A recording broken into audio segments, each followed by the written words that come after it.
AUD USD का जो most recent weekly structure है वो हम यहाँ से मार्क करेंगे।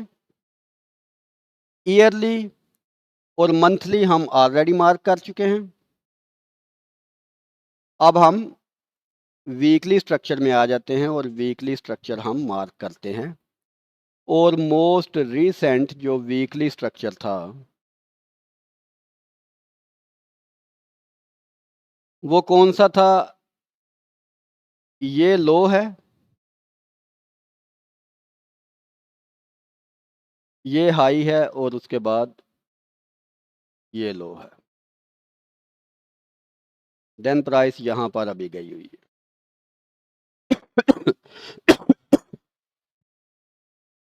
तो ये वाला जो स्ट्रक्चर है ये AUD USD में हमको वीकली में मिल रहा है।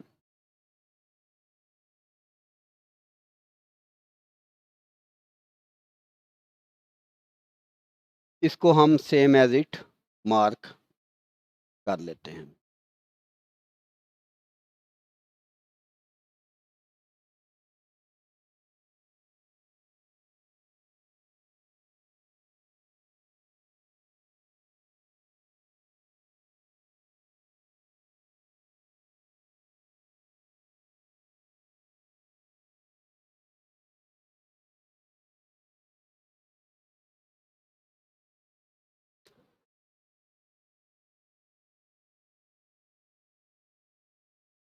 ये हो गया और उसके बाद ये हो गया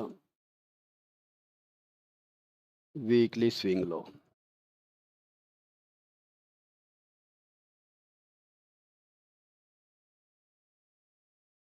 लास्ट जो स्विंग है वो हमारे पास यहाँ से लेके यहाँ तक।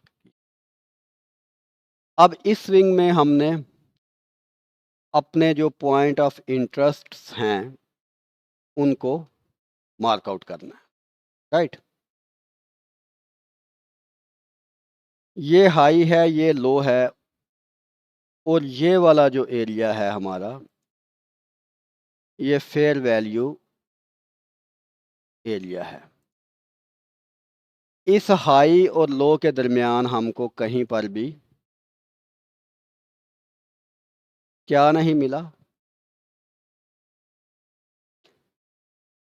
इस हाई और लो के दरमियान हमको कहीं भी फेयर वैल्यू गैप कोई नहीं मिला, हमको सिर्फ एक फेयर वैल्यू एरिया ही मिला है।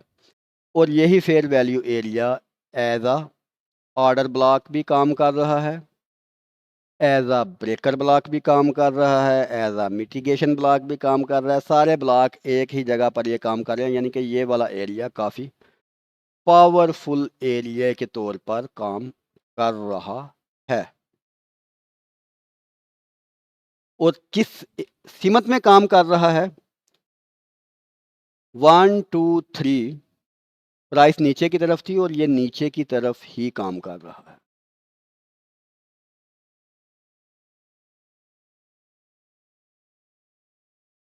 यहाँ पर इसने लिक्विडिटी स्वीप भी की। गो के प्राइस यहाँ पर काफ़ी ज़्यादा लड़ाई के मूड में है, कंसोलिडेशन के मूड में है, लेकिन ओवरऑल जो ये सारा सिनेरियो है वीकली टाइम फ्रेम में ये बियरिशनेस को सपोर्ट कर रहा है और बियर्स के साथ है, बुल्स के साथ नहीं है। यहाँ पर ऊपर लिक्विडिटी स्वीप की, लॉन्ग विक कैंडल बनाई, ऑर्डर ब्लॉक क्रिएट किया, उसके बाद इस बड़ी कैंडल ने इंगल्फ किया। तो ये सारी चीज़ें बियर्स को सपोर्ट कर रही हैं वीकली टाइम फ्रेम में। तो वीकली टाइम फ्रेम में अब सिनेरियो क्या है कि मार्केट माइट भी मज़ीद नीचे आए। उसके बाद हम डेली टाइम फ्रेम में आ जाते हैं।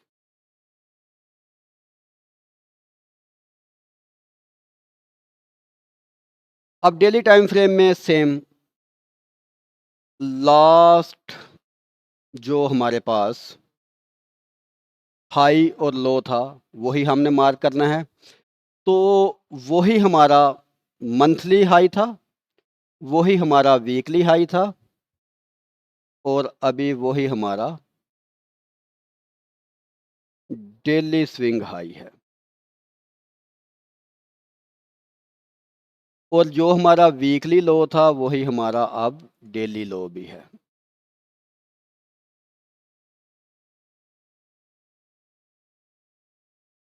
एक दो तीन चार पाँच छः, इस 6 कैंडल्स में मार्केट ने एक दफ़ा भी अपना प्रीवियस स्विंग ब्रीच नहीं किया।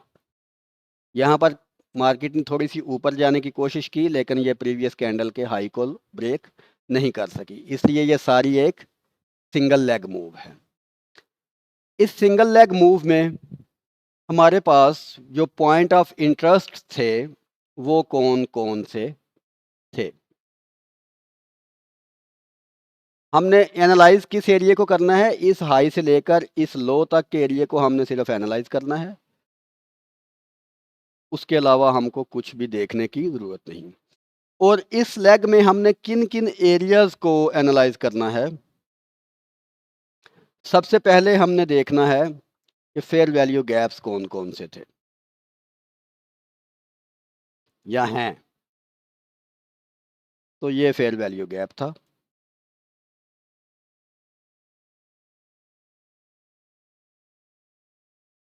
और इसको कलर भी दे दिया डेली टाइम फ्रेम वाला। डेली टाइम फ्रेम पे हम हमेशा ग्रीन कलर यूज़ करते हैं।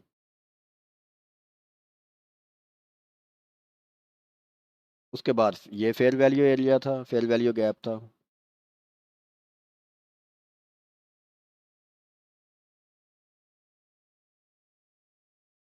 उसके बाद ये ब्रेकआउट लेवल था।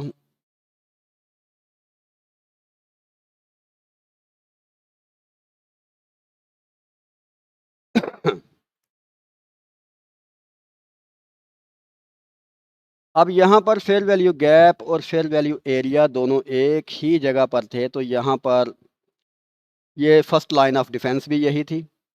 तो जब आप देखें कि यहाँ से प्राइस इस एरिया पर गई और इस एरिया पर कैसी ज़बरदस्त तरीके से रिजेक्शन ली प्राइस ने, और ये रिजेक्शन क्या बोल रही है, ये रिजेक्शन चीख चीख के बोल रही है कि आई एम बिरश नाउ। अब यहाँ पर इस एरिया में प्राइस आ गई। ये जुमे वाले दिन की ये मूव थी, मंडे वाले दिन की ये मूव थी, और आज हम अभी देखते हैं कि यहाँ पर हमको कोई कंफर्मेशन मिली है या नहीं मिली। कंफर्मेशन जब प्राइस इस तरह किसी डेली टाइम फ्रेम के एरिया में इस तरह की मोमेंटम मूव बना दे, यहाँ पर रिजेक्शन ले, उसके बाद हमने अपना टाइम फ्रेम 1 आवर पे शिफ्ट करना है। और 1 आवर पे अगर हमको एक भी फेयर वैल्यू गैप मिल जाए तो हमने सेल की एंट्री ले लेनी है। और यहाँ पर हमको 1 2 और 3 फेयर वैल्यू गैप मिल चुके हैं, तो अब हम यहाँ पर अपनी सेल की पोजीशन ओपन करने लगे हैं आप लोगों के सामने। इसका स्टॉप लॉस होगा 6498।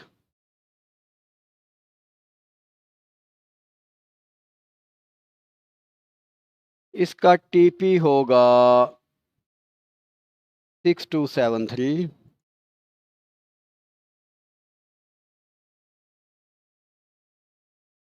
या हम यार इतना लंबा नहीं करते, हम 1/3 का सिर्फ रिस्क रिवार्ड लेते हैं, लंबा करते ही नहीं काम। 6420।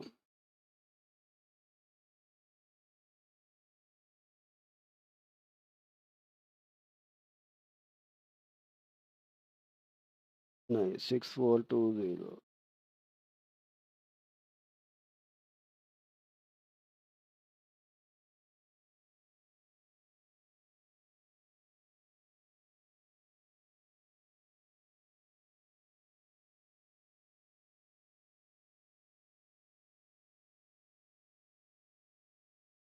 Six three one zero. Okay जी।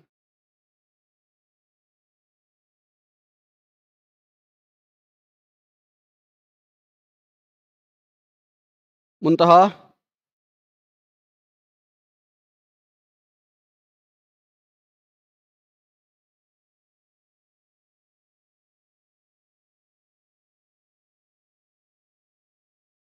अब यहाँ पर हमने एंट्री लेनी है। ये एंट्री हमारी बनेगी 1/3 रिस्क टू रिवार्ड रेशो के साथ।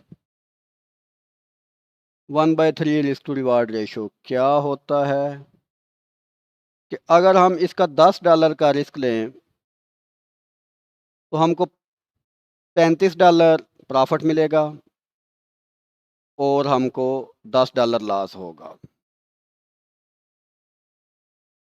$8 हमको लॉस होगा और $30 हमको प्रॉफिट मिलेगा। तो ये हम अभी इस हिसाब से एंट्री लेते हैं अगर हम 1000 वाले अकाउंट पे लगाएं। अगर हम 10,000 वाले अकाउंट पे लगाएंगे तो उसका अलहदा पैरामीटर्स होंगे। 50,000 वाले पे लगाएंगे उसके अलहदा पैरामीटर्स होंगे।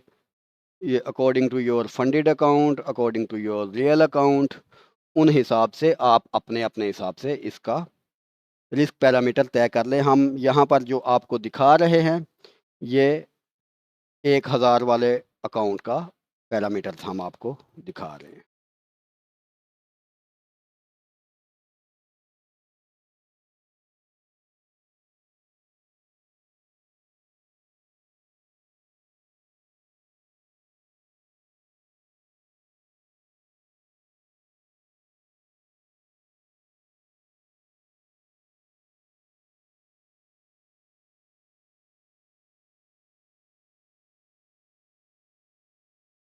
उस अकाउंट से भी ला, फंडेड अकाउंट से, दूसरे कंप्यूटर वाले थे।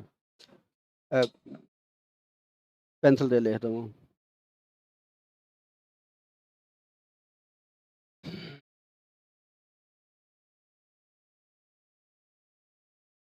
यूनिट 0.05 लार्ज साइज, चोट 98 SL, rate 10 TP, AUD USD। ये लगाओ उन काउंटर पर सारों पे।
क्या सेल